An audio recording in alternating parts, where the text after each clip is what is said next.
Good morning to every one of you. Today's topic is valuation of shares. It is in the chapter valuation of goodwill and shares. Already three videos have been posted for the valuation of the goodwill. This is the fourth in this chapter, and here let us see the valuation of shares. It means valuation of the equity share. That is how is the value of one equity share. So market value may be known through the stock exchange. So value of share may be nominal value and market value, then value based on our calculation records. So there are three different types of value for the shares. So nominal value may be 10, but the actual value calculated through the records may be 13, whereas in market it may be rupees 25. So we have to calculate the actual value of the share. How it should be calculated? There are three different methods of calculation of the value of shares. One is that intrinsic value method or net asset method. Second one is yield method or market value method. Third one is that earning capacity method. Okay. First one is based on the net asset, that is capital employed, that is worth value of the equity share capital. Value of equity share capital divided by number of shares. First one. First we have to calculate that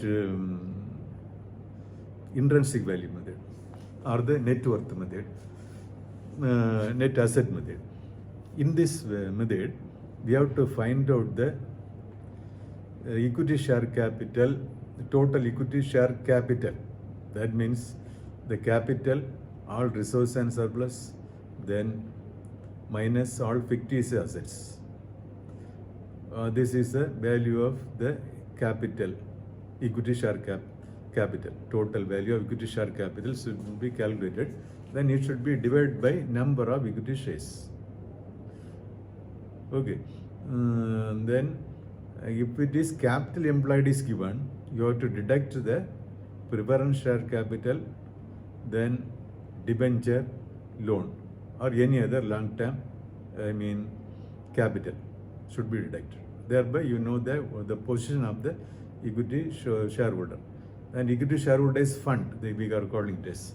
Equity shareholders fund means equity share capital plus all resource and surplus minus fictitious assets.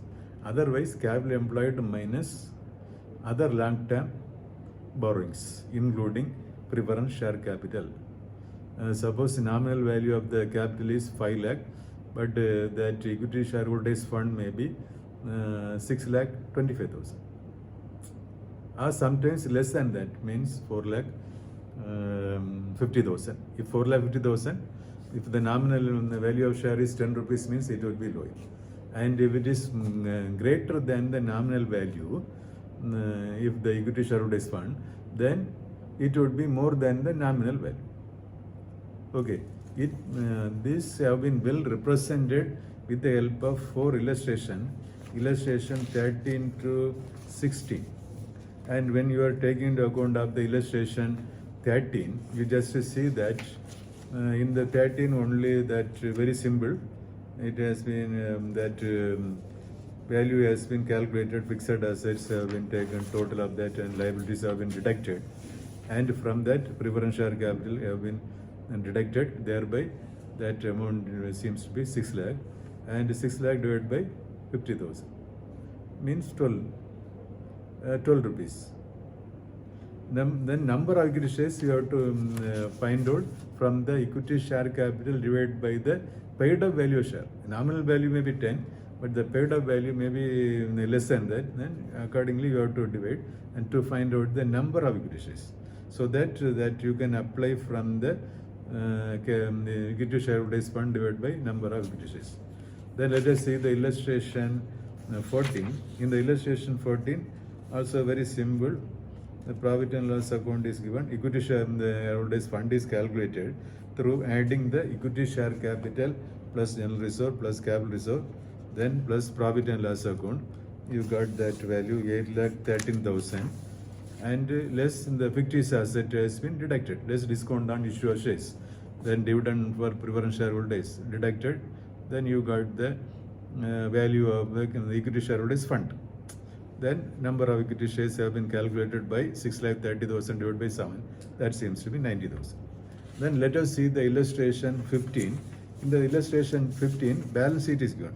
From the balance sheet, we have calculated all the assets, tangible assets have been taken 2,24,000. Then liabilities have been taken. Then arrears of interest and debenture, that should also be together with deducted, and thereby you got the from that preference share capital should be deducted. Then you got the equity shareholders fund. From that, number of shares to be ascertained, and the number of shares mean 12,000. That from that deducted, it gives a value of 11.66 rupee. Then you see the illustration 16. Illustration 16 also balance sheet is given. From the balance sheet, we have to calculate all the from that equity shareholders fund, and that would be number of shares to be divided, means then usually you can get the value of the one equity share. Okay, that's all very easy, but provided you should know the capital employed and equity shareholders fund. If you know means, then it would be very easy for you. Thank you.